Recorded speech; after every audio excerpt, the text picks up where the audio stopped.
Hi guys, Navster here, doing a battle report on my Heroclix games I played yesterday against JC. We played 4 games of 400 points.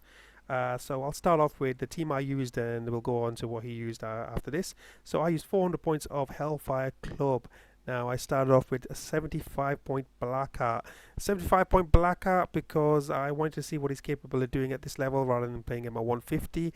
At 75 points you get Energy Explosion, Running Shot, Prob and Toughness. On top of that, on a passive leadership, you can generate a Hellfire Club card. He also allows you to KO a free action, KO a Hellfire Club card, and then remove all action tokens from him, do a free charge or running shot, which if you've KO'd someone is also penetrating, quite a big deal.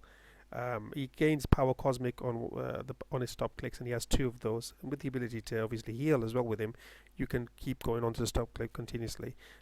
Quite a nice little piece. Moving on to the next piece, we've got Magneto from Rise and Fall. The only reason he's in the team is because he gives you energy shield deflection to anyone within line of fire and range. So that could be applied to all the all the Hellfire Club cards. Jumps them up from 17 defense to 19. Blackheart from 18 to 20. Really good little piece. Also comes with TK for 40 points. I'm not using the ability which allows you to swap in teams so you can tailor against who you play. It's a bit cheesy, but I don't really hate it, but I'm not really for it either. So we'll move on to the next team member. So we've got 100 point Tri Sentinel. 100 point Tri Sentinel is not the best to play at. You really want him on 30, but he does take a lot of attention from the enemy. He has 3 targets: range 9, sidestep, incapacitate, and invincible. And he destroys blocking terrain. Now, if he destroys blocking terrain, an enemy model adjacent to the blocking terrain takes 1 penetrating damage, which is a really nice little thing to have there. Moving on to the next piece, we've got Callisto. The only reason Callisto is on the team is because she can carry some of the stragglers. The Hellfire Club card don't always push forward because I don't have enough action tokens. She's got the Underworld team ability she can carry too. Now she also gives you Empower, very big little thing to have there. Makes all the Hellfire Club card go from damage 3 when they're demons to damage 4 penetrating on flurry. Big deal. Works for Blackheart also. Good little piece to run around and carry a few Hellfire Club cards. Moving on to the next piece, we've got the Hellfire Club card themselves. I've got 6 of those. You do want to start off with a few of these, at least 4 in a team, because you need to be able to have a few, unless you have an ability to generate free leadership passes, you need to have a few to initially dodge damage for your characters. Big deal. They come with Running Shot, Psychic Blast, Running Shot of range of 6, movement of 3, so 9 square range and toughness, and they can take damage if they're next to a friendly model who shares a keyword. They can transfer damage onto themselves with Mastermind. They do turn to demons with 1 click of life, which gives them charge, flurry, and exploit weakness, which is the main reason you want them for. But you want to generate at least a few of these in game. So that's my team, and I've got a sideline of 3 Sentinels from the Rise and Fall set. You don't often use them that much. Not many people get 3 hits in a turn, but I've got them in there for a bit of fun. So that's my team. Okay, so moving on to JC's team. JC has got a sculpt swap there, which is an Iron Man from a different set, which is swapped for a Iron Man from the Captain America Avengers set, this shifting focus one. He's got all 3 shifting focus Iron Man from that set. He's got the incandescence ring, which gives you the energy explosion penetrating damage. He's got a bearer of the power ring on Rune, who he's taken at 85 points. Comes with that. He's a big hitter. Power cosmic vampire ability, steal energy, so he can jump back to click 1 if he steals energy. He's a very powerful piece, but I have played him against him before. The next piece, he's got his Black Widow. He's going to get phased out pretty soon. Super rare piece from Captain America and the Avengers. Just a combat piece really. That's all it's there for. Exploit weakness, charge. When she KOs an opposing character, roll a d6 healer equal to half the result. Then he's got Archangel, the 75 point limited edition, also has steal energy with close all range attacks. When he uses it and he heals, modifies defense value +1 to the next turn. Now he gives him the ring that gives him penetrating damage for energy explosion, 2 targets, hypersonic, shape change. Very good little piece there.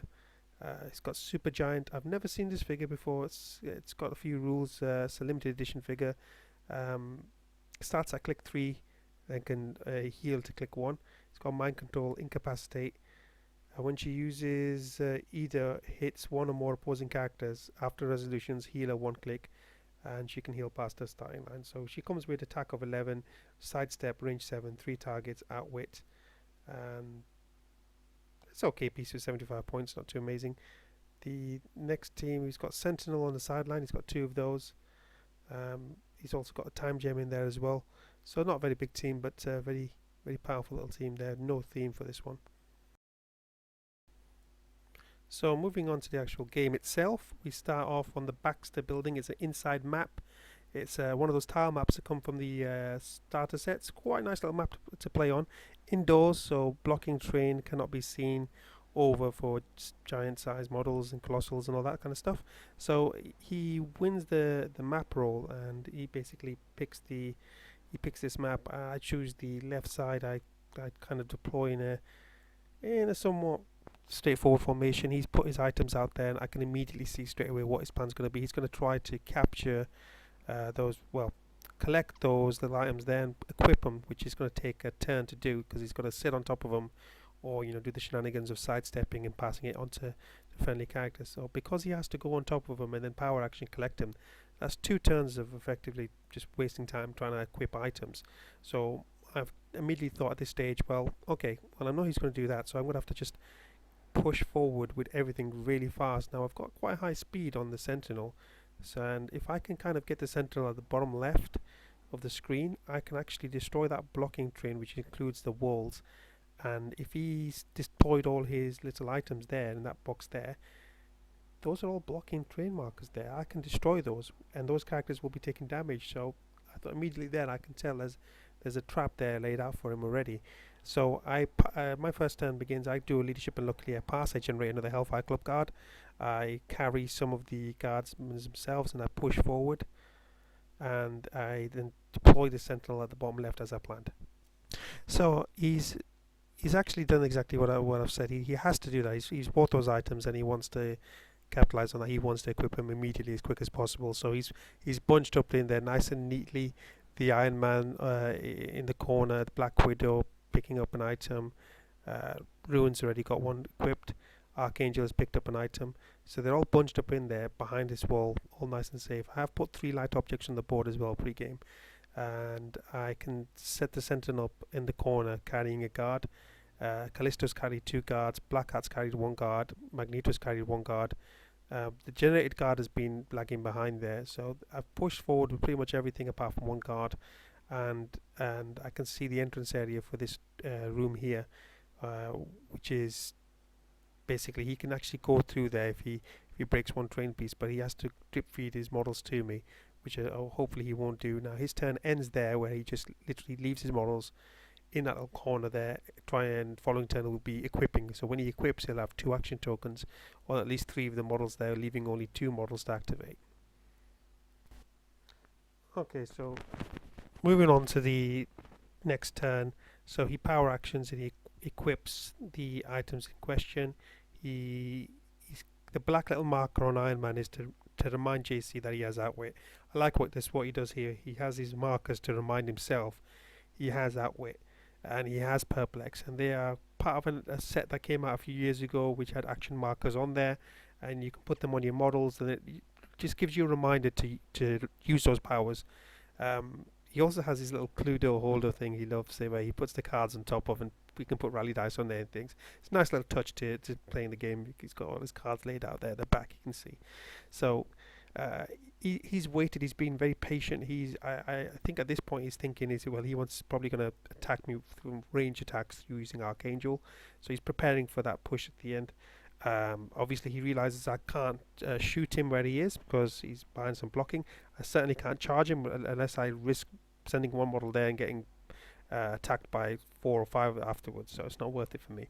So going into my turn, I pass the willpower roll for the Tri-Sentinel. I again get lucky and pass a leadership roll for Black Hat. So another Hellfire Club Guard appears, which is putting the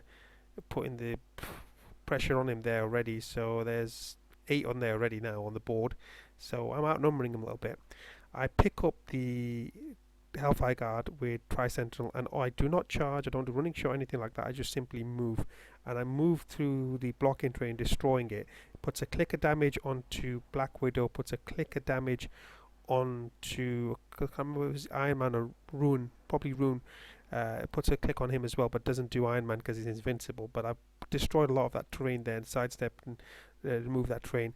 I've then pushed forward with everything else. He has got stealth on Black Widow, he has got stealth on Iron Man, so I can't actually shoot him, but I can position to get prepared for the following turn. So I push up everything forward, Callisto carrying, Magneto carrying, Blackheart carrying, all the guard pushed up there as far as possible. I'm not even bothered picking up the items, I don't need them. I need to be able to set up for the following turns, because he's now double tokened. He's double tokened with everyone, so the next turn is the turn I can start doing an attack. JC's turn. Now his turn begins and he's got 3 characters which have 2 tokens on each, which are Archangel, Supergiant and Black Widow. All 3 of those have items on them, so they have to rest. They've just equipped the following turn. He has got 4 items in this team, and he's allowed to do so because Ruin actually is a bearer of a power gem. That's why he's got 4. He starts his turn by outwitting Tricentennial. The little black marker on Tricentennial was on Iron Man before. That's to remind him he has outwit. Again, good to remember. He outwits the Invincible. Ruin has a go at him, puts about 4 clicks of damage onto Tricentennial. Nice. So my next turn begins with me passing a willpower on the Tricentennial, passing the leadership on Blackheart. I don't actually think I generate another guard at this point.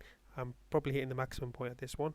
So I TK using Magneto and push Blackheart right forward into Iron Man, and I outwit his Invincible and I attack with Blackheart. That puts about 3 clicks onto Iron Man. I then hit him with the Tricentennial. Now at this stage he's only got regeneration, so that the Tricentennial's attack actually finishes off Iron Man. So Iron Man's done, he's out of the game. I then use the sidestep with the Tricentennial and pull Blackheart out of that mess, so he's down 1 big heavy hitter, and then move on to trying to reposition the rest of my models. And then I actually KO another guard, so I've at least KO'd the 2 guards at this point, and remove 2 tokens from Blackheart, and I power action to turn the rest of the guards into demons, and they just go ahead and just start charging in. I charge in Black Widow with Flurry. Callisto's also there, who's moved up, so they've got Flurry and damage 4 each. Now I think I only managed to hit her once with 4 attacks there, which is still 4 clicks, which is pretty much putting her out of the game at this stage, and he's taken some damage from that point. Onwards, most of my guard have pushed up and are in a decent position, but there's not a lot else I can, not much else I can do there because of the blocking train there and me having to pull Blackheart away. But I've managed to pull Blackheart away and behind Magneto in a really safe position. At least 4 guard there I can transfer damage to. But I've made one little mistake here. He hasn't picked it up. Magneto actually hasn't got any Hellfire Club guard near him, so he could kill that guy and get him out of the game.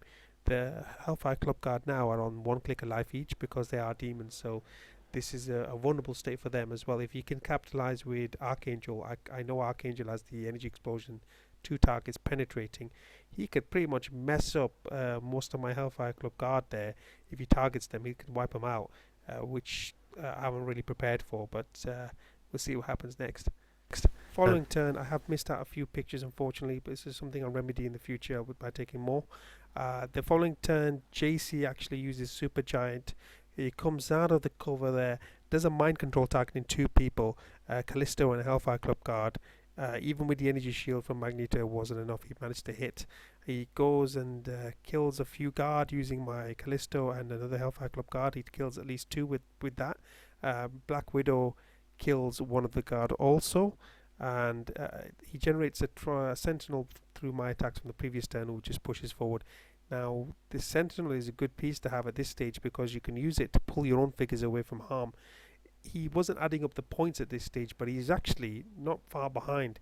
Although I've taken out Iron Man, I've taken out Black Widow the following turn. I've also attacked her with another 4 attacks from the guard. There's no chance for her. He's actually killed. He's killed 3 guard himself, and I've killed at least 3 guard. So that's 6 guard. So that's racking up the total up there already. That's 150 points worth of guard there, and I've probably killed a similar amount from him, so he can start running away at this stage. It's probably the best option for him. I do not put my Tricentennial into a position that he can take that guy off, because it's quite easy to take off. So I decide I'm going to have to keep him back, use his long range. I don't want him to collect a big chunk of points from that guy.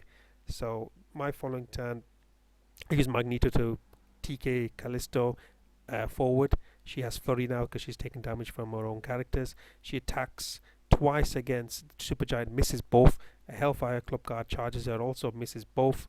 Flurry attacks, completely wasted there. The Hellfire Club Guard kill Black Widow, so he's just down to Supergiant, Ruin, and Archangel. Also as a basic sentinel at the back there. JC's following turn, he has Archangel who doesn't try pushing away. He tries to go for Blackheart at this point, and I take the damage. I don't want to transfer any more damage now. I don't have enough guard to go away, and I hit my stop click. The Sentinel, he generates another Sentinel as well. He's on 2 Sentinels. He tries to attack with them. He was probably better off sidestepping forward, picking up Archangel, running away. But Archangel has got equipped a power gem which was dropped from before. Blackheart has managed this turn, my turn, after he's whiffed his attack with Archangel and Rune. I then use Blackheart and just finish off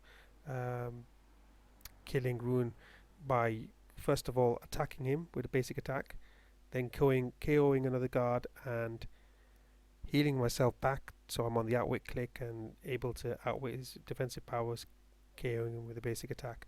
Try Sentinel again, complete trash, doesn't do anything, doesn't attack anybody, doesn't hit anybody, nothing. So at this stage he's on the ropes and he's just got Archangel and 2 Sentinels there left. The game finishes at this point. The game ends with me actually killing both the Sentinels and the Archangel model. And so scores on the doors are 235 points to JC. He's killed a lot of guard there. He's killed 8 guard and Callisto. The guard are very vulnerable pieces. I have to KO them myself to effectively use Blackheart. So they're a bit of a liability at times, but when you put them on the demonic click, when they have flurry and charge, they're just brilliant for 25 points. Great chaff pieces. JC's team was extremely hard itself. He had a lot more heavy hitters than I did. I only really have Blackheart and Tri-Sentinel to do any attacks with. The Hellfire Club Guard have to be generated in order for them to be used, really. You need a few of them before you can go, power action, and use them as demons, charge in, do all my attacks with them. But they tend to become heavy hitters themselves with attack 11, so they're quite good little utility to have. You don't need to invest into loads of expensive 150 point, 100 point characters. Instead, you could just take loads of smaller characters, chaff pieces, which if you empower them in some way by either turning their stats better or giving them empower, things like that, you're getting a lot more bang for your buck because they cost a lot less. If you lose them, you don't really care about losing them because they're only a small point investment. If you lose a big piece, you tend to be more demoralized in game because you've lost 100 points. Could be 25% of your army or 50% of your team, whatever you want. But if you lose a 25 point figure or a 30 point figure, you don't really care about that. It doesn't really bother you. You still have reserve left in your team to counter the other guys. So that's why I always recommend taking a lot more smaller pieces. Now, JC was a fabulous player this game. He didn't make an awful lot of mistakes. I think it's just the matchups really. Blackheart is a unique meta piece at the moment, so it's quite hard. So 450 to me and 235 to JC. So not bad result at the end of that one. So we'll follow up with a few more games after we've had some lunch. JC's extremely tired at this one. He's actually walking around in his pajamas there, in his robe. That's the luxury of hosting a game at your house. You're able to not dress. He is the true winner of this game because I've had to get up, have a shower, get dressed, drive to his. He's just lounging around, no shave, playing games. He's the real winner.